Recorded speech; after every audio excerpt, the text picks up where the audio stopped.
안녕하세요. 예.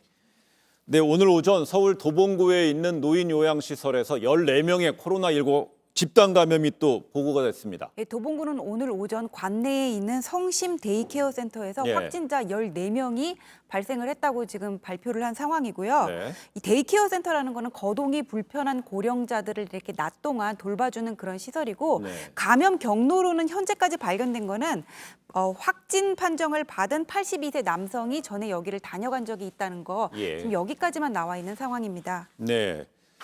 근데 오늘 이제 국내 코로나19 신규 확진자가 56명이었는데 이 가운데 지역 발생은 43명, 1명을 제외한 또 모두 수도권에서 나온 상태고요.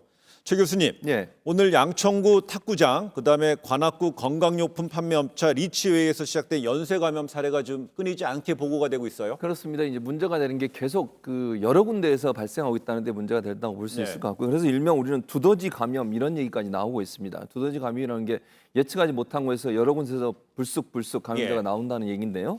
그런 상황이 지금 연속되고 있는데 지금 처음에 우리가 리치웨이라고 하는 그 방문 판매업소 여기서 시작됐던 이 전파가 부동산 업체까지 지금 불똥이 튀었습니다. 부동산 관련 업체 전 직원 60명인데 이제 네. 10명이 감염이 된 상태고요.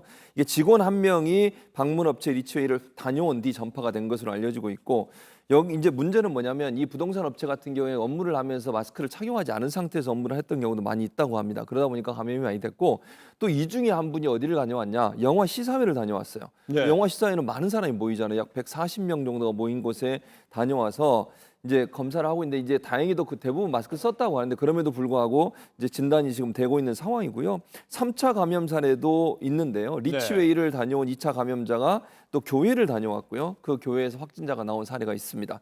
또 하나 이제 탁구장에 시작된 감염이 삼성전자에 이어서 이번에는 기아자동차 공장에서도 지금 확진자가 나온 상태가 됐습니다. 기아자동차 소아리 공장 같은 경우에는 약 6천여 명이 근무를 하고 있거든요. 이 공장이 문을 닫았습니다. 지금.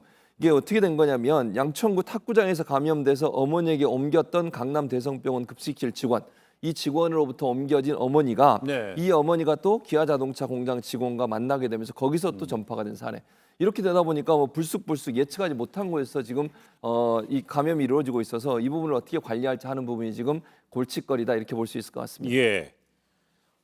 수도권을 중심으로 한 코로나19 확산세가 대규모 집단 발병으로 번지면서 정부가 오늘 수도권 방역 강화 대책을 마련해 발표했습니다. 오늘 오전에 있었던 브리핑 잠시 보시겠습니다.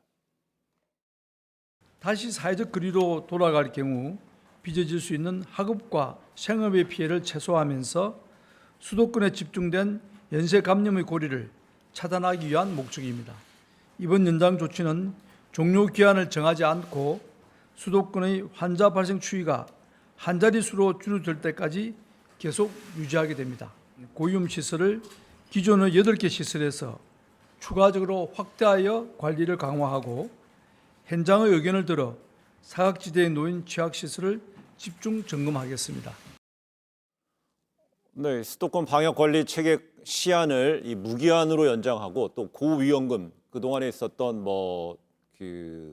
헌팅 포차라든지 노래방 등 고위험군 시설 관리 확대 구체적인 방안이 좀 발표가 됐네요. 네, 그러니까 신규 확진자 수가 이틀 만에 다시 50명대로 들어왔어요. 근데 43명이 이제 국내에서 발생한 환자고 네. 그중에 대부분이 감염의 위험도가 높은 수도권에 있단 말입니다. 그러다 보니까 이제 박능후 장관께서는 6월 14일까지 적용 중인 강화된 방역 관리 체계를 신규 확진자 수가 하루 동안 발생하는 신규 확진자 수가 한 자릿수로 떨어질 때까지 무기한 연장하겠다 그렇게 발표를 했고 네. 이어서 지금 헌팅 포차라든지 감성 주점 이런 고위험 시설군 8종에 대한 그 QR코드 도입을 의무화하고 방역 체계를 강화를 하고 있는데 예. 지금 추적 속도가 확산 속도를 따라가지 못하고 있단 말이에요. 그러다 보니까는 일단은 기존 조치를 연장을 하고 그다음에 추가 방역 조치를 시행하겠으며 방역 수칙 준수가 어려운 취약 시설에 대한 선제 관리를 강화하고 위반 사항에 대해서는 무관용으로 엄정 대응하겠다 4가지 원칙을 밝혔습니다. 예.